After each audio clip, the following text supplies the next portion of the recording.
जय श्री कृष्ण दोस्तों, स्वागत है आपका आपके अपने YouTube चैनल अथर्व टीवी में। दोस्तों, आज मैं अपनी नेक्स्ट स्टोरी सुनाने वाला हूँ। कहानी का शीर्षक है तीसरा भाई। ये 3 भाइयों की कहानी है। कभी एक गांव में एक बुजुर्ग किसान रहता था। उसके 3 बेटे थे, रामू, श्यामू और छोटू। तीनों भाई बचपन में बहुत प्यार करते थे, पर वक्त के साथ सब बदल गया। पिता बूढ़े हुए तो उन्होंने कहा, बेटा अब खेत तुम तीनों में बराबर बांट लो। लेकिन बड़ा और मझला भाई रामू और श्यामू लालच में अंधे हो गए।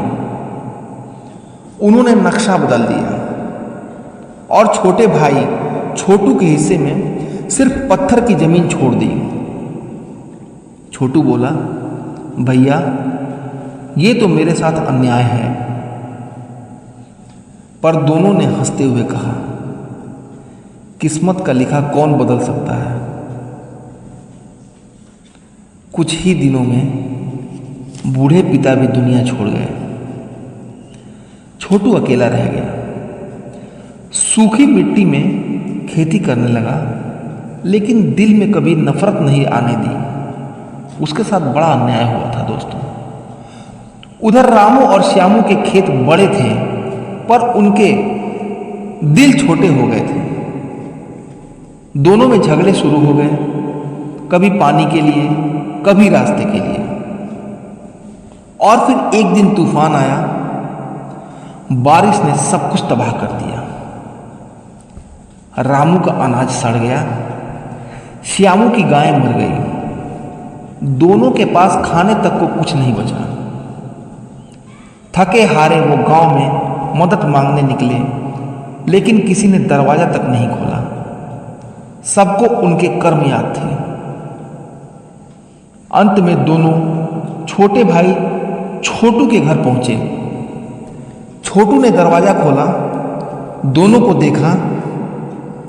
आंसुओं से भीगे, सूखे, भूखे और शर्मिंदा रूप में वो कुछ नहीं बोला, बस अंदर गया और रोटी दाल लेकर आया। आओ भैया, पेट भगवान के नाम से सबका भरता है। दोनों भाइयों की आंखों से आंसू निकल पड़े। रामू बोला, छोटू तू तो हमसे 1000 गुना बड़ा निकला भाई। श्यामू बोला, हमने तेरे साथ जो किया आज उसी का फल खा रहे हैं। तीनों गले लग गए। बारिश की बूंदें गिर रही थीं और खेत की मिट्टी में हरे अंकुर फूट चुके थे। अंत में जो अपने ही खून से छल करता है, उसे अपने कर्म का फल यही मिलता है। और जो माफ कर देता है, वही सच्चा इंसान कहलाता है। दोस्तों, धन्यवाद।